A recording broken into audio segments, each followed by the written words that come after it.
Assalamualaikum warahmatullahi wabarakatuh. Perkenalkan, nama saya Fahrul Rozi, NIM 200602083.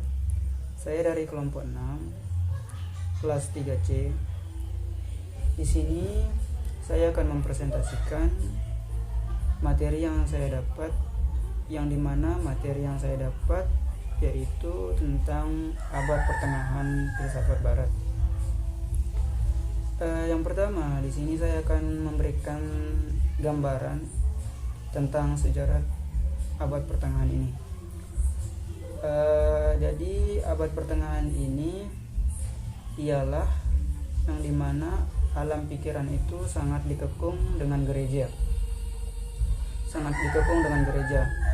Kebebasan untuk berpikir pada masa itu sangat amat dibatasi. Begitupun dengan sains sangat sulit terjadi. Begitupun juga dengan ilmu filsafat tidak berkembang. Bahkan bisa kita katakan pada masa abad pertengahan ini itu manusia tidak mampu untuk mengenali dirinya sendiri. Oleh karena itu orang-orang pun mulai mencari alternatif.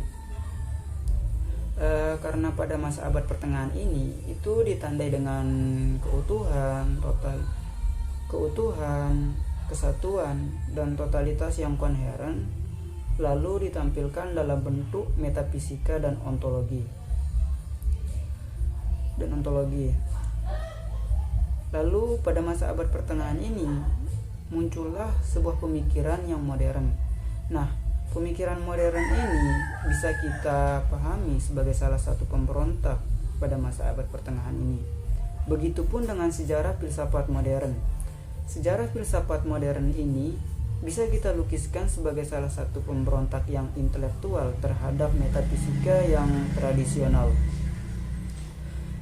Pada masa abad pertengahan ini itu berbagai gerakan bersatu untuk menentang pola pemikiran pada abad pertengahan ini.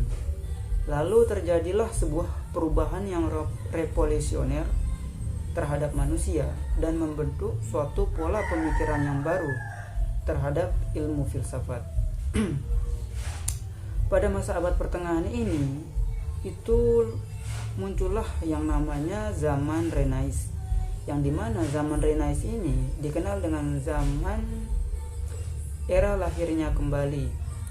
Pada masa ini kebebasan manusia untuk berpikir dan berkembang sudah terjadi.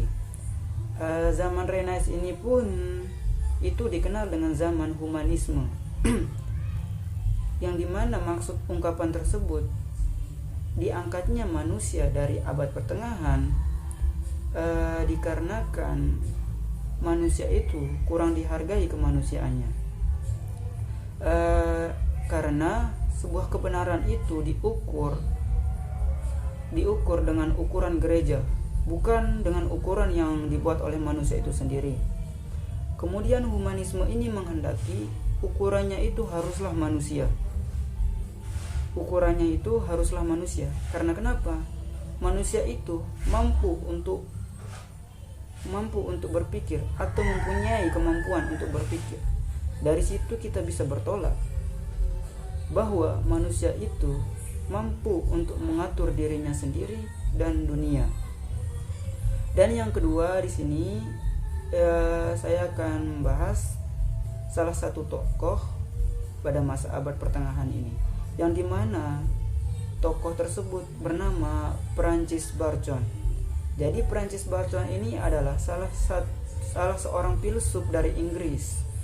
Ia dikenal sebagai pelapor empiris dari Inggris. Ia lahir pada tanggal 22 Januari 1561 di London. Francis Bacon ini banyak mengalami kegelisahan dan keresahan untuk menanggapi situasi pada masa abad pertengahan. Francis Bacon ini melihat terjadi sebuah konflik yang serius, yang dimana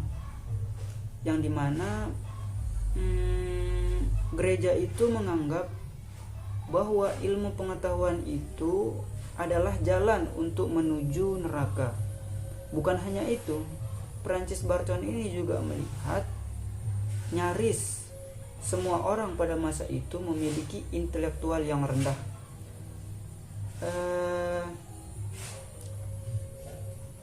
Kebenaran melihat bahwa ilmu penuh dengan keraguan-keraguan. Karena dengan banyaknya wacana ilmu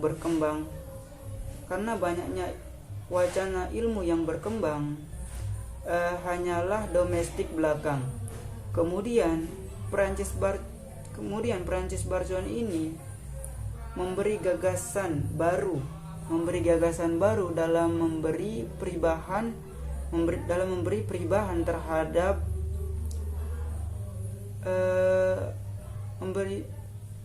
terhadap keadaan ia hidup pada masa itu, terutama dalam karya-karyanya, yang dimana karya terkenalnya itu berjudul The Advent of Learning, News Atlantis, dan Norum Organum. Francis Bacon ini ialah peletak dasar bagi metode induksi modern, dan ia adalah pemikiran yang sebagai pelapor yang logis terhadap prosedur yang ilmiah. Mungkin hanya ini yang bisa saya sampaikan. Kurang lebihnya saya mohon maaf. Assalamualaikum warahmatullahi wabarakatuh.